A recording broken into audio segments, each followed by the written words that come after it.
I'm sitting right at the edge of the Caspian Sea, but if I look at my location on Google Maps, it actually appears like I'm in the middle of the water. And that's indicative of how far the Caspian has shrunk in the past few years. The Caspian Sea is vanishing in plain sight. Each year, satellites capture its shoreline, retreating like a wound that won't heal. Just as the region braces for irreversible loss, a startling move emerges. Russia and Kazakhstan have launched the most ambitious hydraulic project in modern Eurasian history, a plan to give the ancient, landlocked Caspian an outlet to the open ocean. But why would two nations remake coastlines, redirect rivers, and carve a path outward for a dying sea? Why answer disappearance with an engineered escape? The Caspian shrinkage. On June 15, 2007, at the 17th Foreign Investors Council meeting in Ust-Kamenogorsk, President Nursultan Nazarbayev of Kazakhstan unveiled a bold vision: the Eurasia Canal, a project to link the Caspian Sea with the Black Sea. Estimated to cost $6 billion and take a decade to complete, the canal would stretch nearly 700 kilometers, 4 times the length of the Suez Canal and 8 times that of the Panama Canal. If realized, it would become the second longest canal on Earth. But while the scale is breathtaking, the reason for its existence is something more terrifying. The Caspian itself is vanishing. The Caspian Sea, the world's largest inland body of water, has been shrinking for decades. Since 1995, its water level has been steadily declining, dropping nearly 2 meters between 2006 and 2024. As of today, it rests at its lowest recorded level, 29 meters below sea level. But there is no hope that it will get better. Instead, scientists warn that, by the end of the 21st century, the sea could fall another 9 to 18 meters, potentially losing a quarter of its total area. The shallow northeastern sector along Kazakhstan's coast will be the first to suffer, home to fragile ecosystems, villages, ports, and the region's densest hydrocarbon reserves. But why is the sea disappearing? The causes are many: regulation of river inflows, desalination projects, hydrocarbon contamination, but the primary driver is climate change. Unlike open oceans, the Caspian is a closed system. Its rivers cannot compensate for the accelerating evaporation. Between 1979 and 2015, average air temperatures over the sea rose by about 1 degree, while changing wind patterns intensified water loss. The Volga and other inflowing rivers are under constant pressure from agriculture, industry, and urban use upstream. In effect, the sea is being drained. However, human activity seems to make matters worse. The northeastern Caspian contains the largest concentration of both offshore and onshore oil and gas reserves. In 2013, Kazakhstan's sector held 31 billion barrels of oil out of 48 billion total, and 104 trillion cubic feet of natural gas out of 292 trillion total. Major projects, including the Tengiz-Chevroil onshore field and the offshore Kashagan field, have caused environmental damage, often unpunished due to weak enforcement of national laws and international protocols under the Tehran Convention. Violations result in greenhouse gas emissions, further accelerating water loss. Shipping is another significant factor. In 2012, emissions from maritime traffic accounted for 2.2% of global anthropogenic carbon dioxide.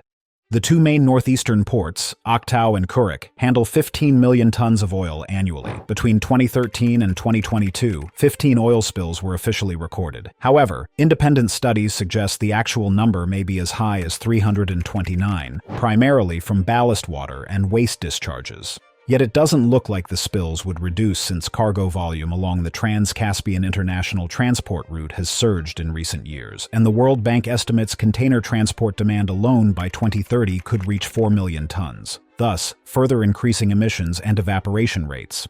Due to all these reasons, the sea has been so affected that it is now evident on the map.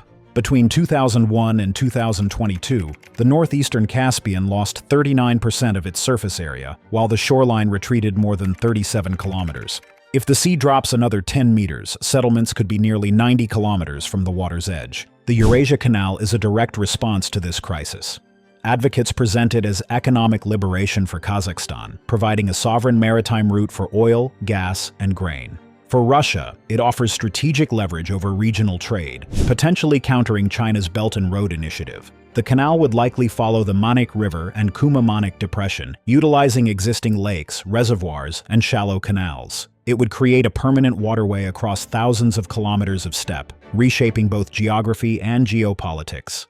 Yet the canal is not a neutral solution. To operate, it would siphon immense volumes of water from an already shrinking Caspian or its tributaries, potentially worsening the decline it is meant to solve. It would connect distinct ecosystems, risking the introduction of invasive species and further ecological instability. In the end, the crisis and the solution are intertwined, locked in a spiral where human ambition accelerates environmental collapse even as it promises control and opportunity. And in that spiral, the Caspian becomes the perfect anchor for the broader narrative. Its shrinking shoreline exposes not only a regional ecological emergency, but the return of an older imperial logic, one that sees rivers, seas, and basins not as ecosystems to be preserved, but as hydraulic instruments of power. To understand how far this mindset extends, one must turn to the earlier, even grander Soviet schemes that once aimed to reshape entire continents. River reversal plans. Over more than 30 years, the Soviet state planned, designed, and even began the construction of projects meant to bend the very geography of the continent to human will. The Ob, the Irtysh, and the Yenisei, rivers that for millennia had carried fresh water north to the Arctic Ocean, were seen as wasting their bounty. Meanwhile, 1,500 kilometers to the south, the deserts of Uzbekistan, Kazakhstan, and Turkmenistan were being transformed into irrigated cotton fields, a crop the state called white gold. The solution, in the cold logic of Stalinist and Brezhnev-era planning, was simple in its brutality. Capture the water and force it south, uphill, to serve the economy. The Siberian River Reversal Project became the hydraulic expression of that ideology. Engineers like M.M. Davidov imagined a Siberian Sea, a vast reservoir on the Ob River. From there, a canal wider and deeper than the Suez would pump water south across the Turgai Depression into the Sirdarya Basin. Later plans grew even more grandiose, drawing in the Yenisei and proposing a vast network of canals and pumping stations, an earth-moving operation without precedent. The aim was total subjugation of nature. Water was to become a commodity, no different from coal or iron ore. That it supported entire ecosystems was irrelevant. Had even a fraction of the project been completed, the consequences would have been catastrophic. Scientists inside and outside the USSR began to model the potential effects in the 1970s and 80s. Fresh water from the Siberian rivers drives global thermohaline circulation. Diverting it could have weakened currents like the Gulf Stream, cooling Europe. Western Siberia's peatlands, the largest carbon sink on Earth, would have been drained, releasing methane and carbon dioxide into the atmosphere. Canals crossing the steppe would evaporate much of their water before reaching Central Asia. The project represented the ultimate confidence in human power, a belief that enough concrete, dynamite, and political will could rewrite a continent. The plan failed not because of environmental concerns, but because of cost and chaos. The hundreds of billions of rubles required, coupled with the economic and political collapse of the late Soviet period, made it impossible. It was in 1986, a casualty of perestroika. Yet the idea never died. It retreated into strategic thought, a ghost of ambition waiting for the right moment. In 2025, that ghost returned. The Russian Academy of Sciences launched studies into a modernized version of a Siberian water diversion project. Unlike the Soviet-era canals, the new model favors closed pipelines to reduce evaporation and salinity. It is framed not for cotton, but as a national security measure to water the southern regions of Russia. The mindset behind the original project has found even more immediate use. Since the full-scale invasion of Ukraine in 2022, Russian engineers have publicly suggested diverting water from northern and central rivers, the Don, the Volga, to supply occupied Crimea and the war-ravaged Donbass. Hydraulic power has become a weapon. The same logic that once sought to make the Ob flow backwards now drives strategies for territorial control, integration, and coercion. The water diversion.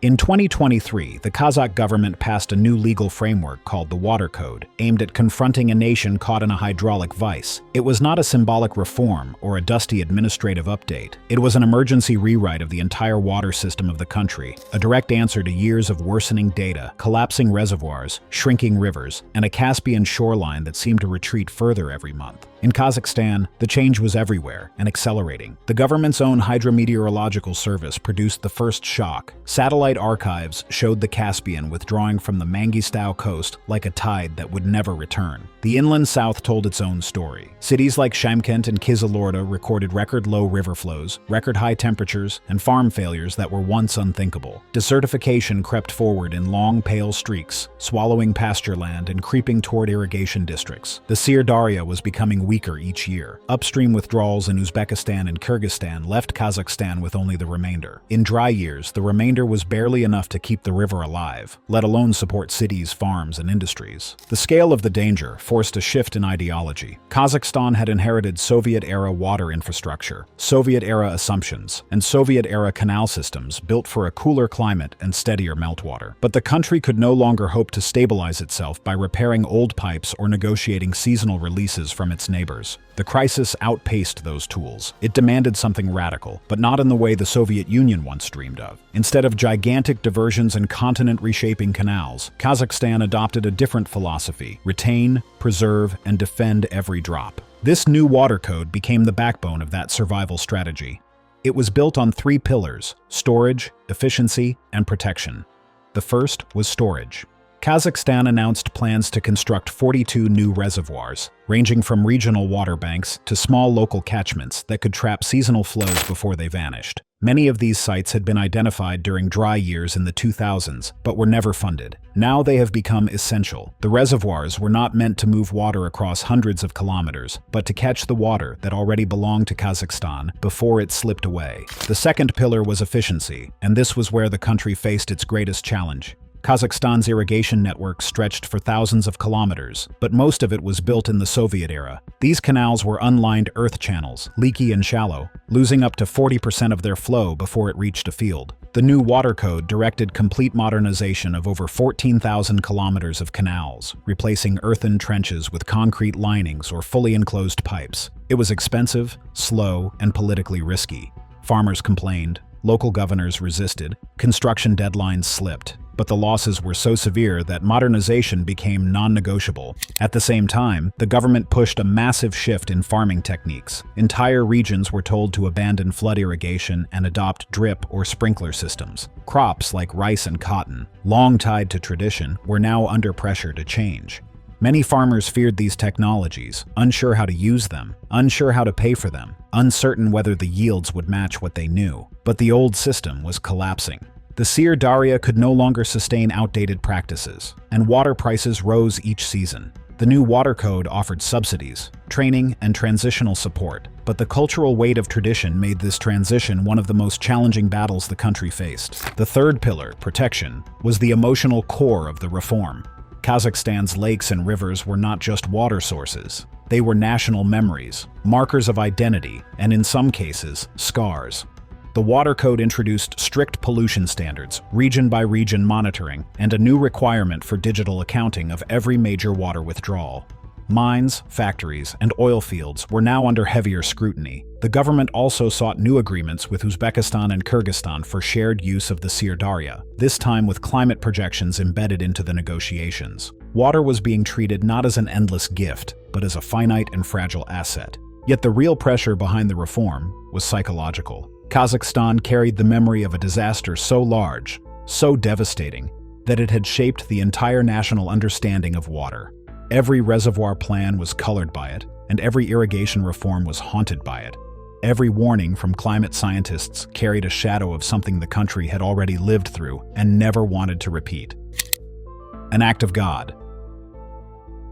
In the late 20th century, as satellite technology began to offer a consistent, godlike view of the Earth, scientists watching the screens saw something that defied logic. Between the borders of Kazakhstan and Uzbekistan, a great blue eye on the map was blinking shut. The Aral Sea, once the fourth largest lake on the planet, was being replaced by an expanding, rust-colored stain. By the early 2000s, the water had dropped by 75 feet, and over 90% of its immense surface area was gone. What remained were not coasts, but cliffs. Fishing trawlers meant for open water now sat tilted on the sand, their hulls baking in a desert that had been seabed a generation before, monuments to a drowned world. The cause of this uncreation was not a mystery, not an act of God, but a deliberate, state-mandated choice. In the 1960s, Soviet planners launched an audacious project to make the Central Asian deserts bloom. They diverted the two great rivers that fed the Aral Sea, the Amu Darya and the Syr Darya, into a vast network of canals to irrigate millions of acres of cotton. The Amu Darya River flows through 4 different countries before reaching the Aral Sea.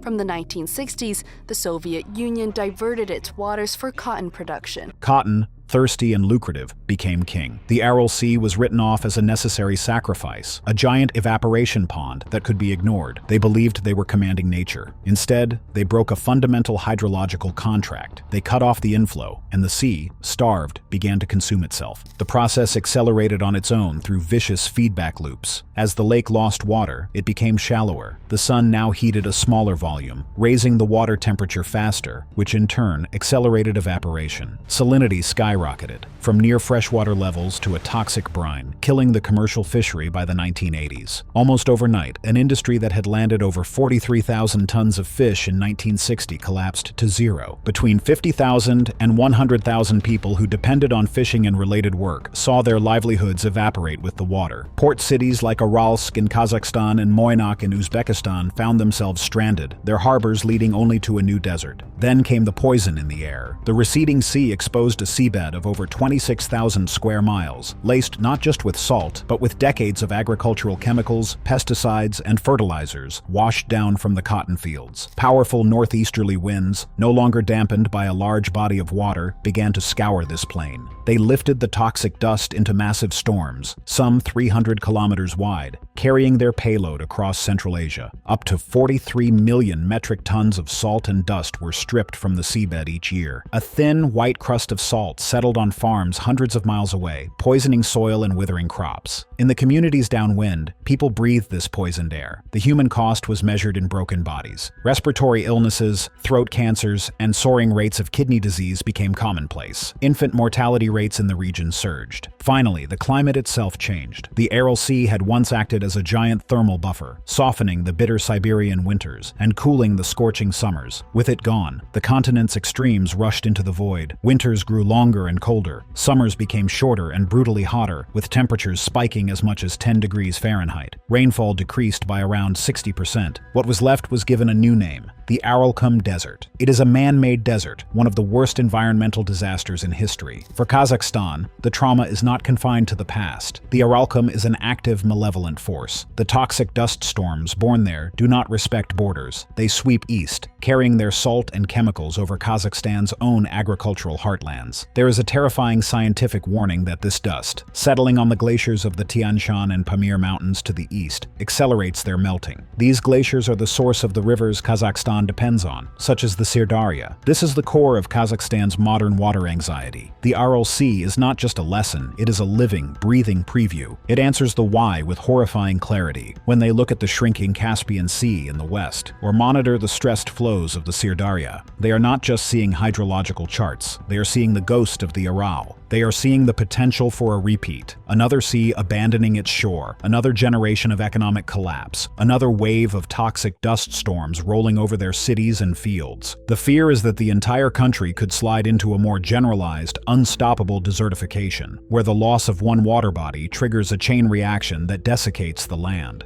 This fear fuels every clause in the new water code, every investment in drip irrigation, every desperate plan to modernize a canal. It is a national policy forged in the memory of ecological death. That historical question now hangs over the entire enterprise of large-scale water management. If the Soviet attempt at diversion led to the apocalypse at the Aral, is it even possible to redirect water on a continental scale without triggering disaster? Can human ingenuity, applied with different intentions and greater caution, succeed where Moscow's planners failed? The search for an answer to that question forces the gaze away from the steppes of Central Asia to a rising superpower that has staked its future on an unprecedented hydraulic gamble. In China, they did not just plan a diversion, they built one.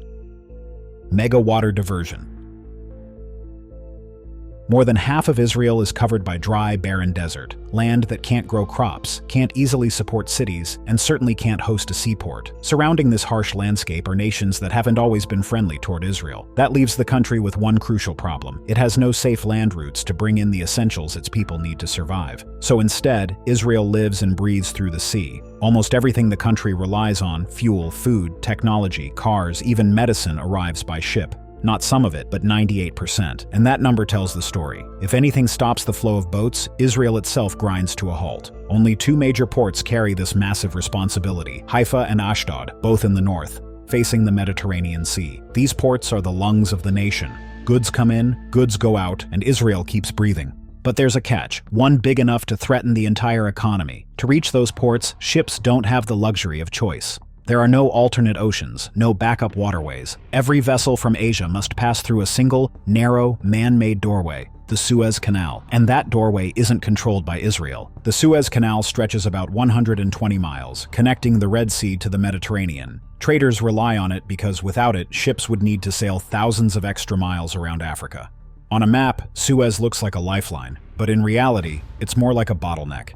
At its narrowest point, the canal is just 670 feet wide. Modern container ships can be more than 1,300 feet long and nearly 200 feet tall. Imagine trying to drive a bus through an alley built for motorcycles. That's what ships face in Suez. And then came 2021, the year the world learned just how fragile that lifeline truly is. A single vessel, the Ever Given, got wedged across the canal, not for an hour, not for a day, but for 6 entire days.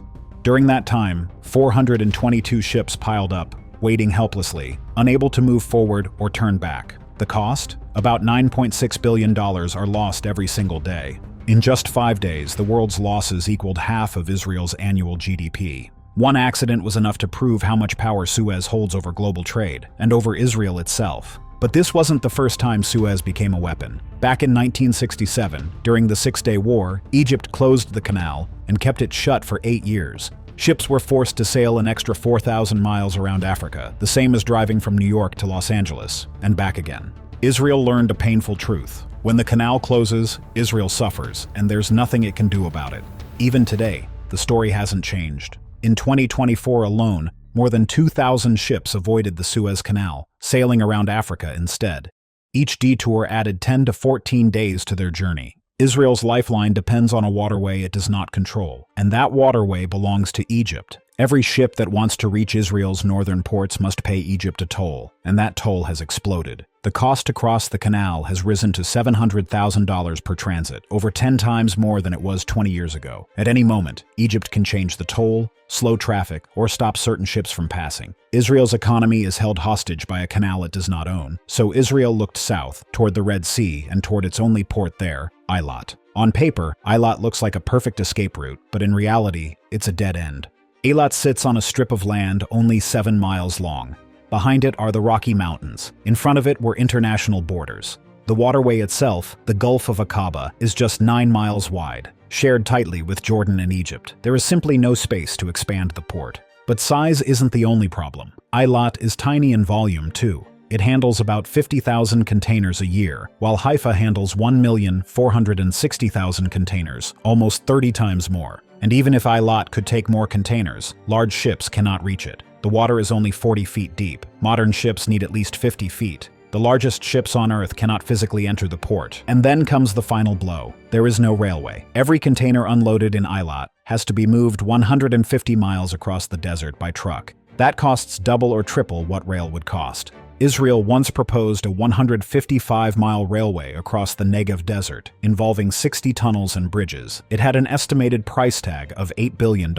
After 10 years of talking, that plan has gone nowhere. So Eilat can't grow, connect, or solve Israel's problem. That means Israel can't dig deeper or expand sideways. It can't outrun geography. The coastline around Eilat is one of Israel's biggest tourism magnets. Over 3 million tourists visit every year. The area has something rare, the northernmost coral reef in the world, over 7,000 years old.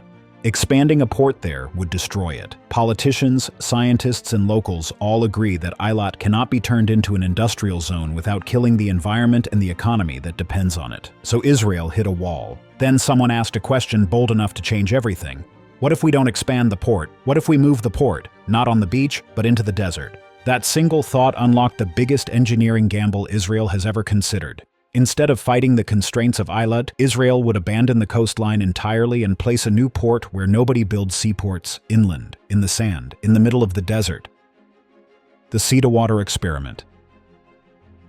Satellite sensors and marine surveys first mapped its accurate scale in the 2010s. A denser, saltier, and often chemically laced layer of seawater that hugs the bottom, depleting oxygen and threatening the clams, sponges, and seagrass meadows that form the foundation of the marine ecosystem. It is the measurable consequence of a nation's decision to turn the ocean itself into a river and force it inland. While Kazakhstan managed to drain an inland sea and China rerouted its rivers, Saudi Arabia embarked on a more fundamental manipulation, creating water where geography provided none and pumping the sea into the desert. For millennia, life in the Arabian Peninsula was defined by a brutal arithmetic of water. Ancient rock art, carved over 12,000 years ago on towering cliffs in the Nefud Desert, served as a stark cultural ledger, not just as art, but as territorial markers and survival maps pointing to precious, scattered springs. This ancient anxiety was born from a landscape in dramatic flux.